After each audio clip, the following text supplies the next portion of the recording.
নমস্কার বন্ধুরা, আমার চ্যানেলে আপনাদের আরও একটি ভিডিও নিয়ে চলে এসেছি।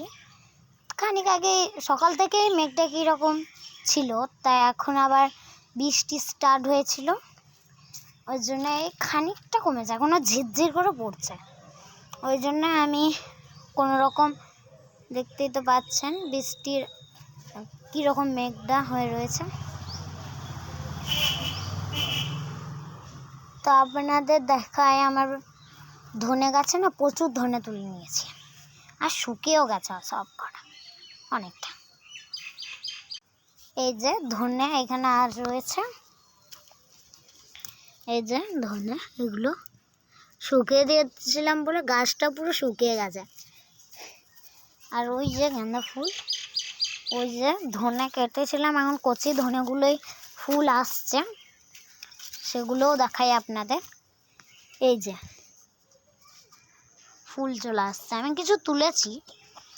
আর আমার টমেটো অনেকটাই কমে যাচ্ছে, এখন কিছু কিছু হয়ে পাকা পাকা ধরে রয়েছে। দেখুন, এটা হাইব্রিড টমেটো গাছ, ওইটাও হাইব্রিড টমেটো গাছ।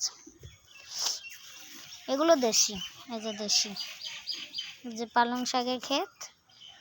আর আমাদের শসা দেখবেন, এই দেখুন শসা বাগান, শসা বাগানটা যে কত শসা ধরে রয়েছে দেখুন। শসা প্রচুর পরিমাণে জালি আসছে, এগুলো যদি ভালো করে হয় তবে অনেক ফলন হবে, আমি অনেক শসা ফলাতে পারবো। দেখতেই পাচ্ছেন কত বড় বড়। আমি একটা বড় শসা আপনাদের দেখাই গা। আর এই যে দেখুন, আমি পালং শাক ছড়িয়েছিলাম, বলা হয়নি, এই যে পালং শাকের ছোট ছোট চারা বেরিয়েছে। পালং না, সরি পালং না, লালতে শাকের, আমরা লালতে শাক নামেই চিনি। এই দেখুন শসা কি বড় হয়েছে দেখুন। এই যে একটা, ওই যে বড় বড় শসাগুলো প্রচুর জালি এসেছে। ছোট ছোট লালতে শাকের চারাইগুলো কত গিজিমিজি হয়েছে এক এক জায়গায়।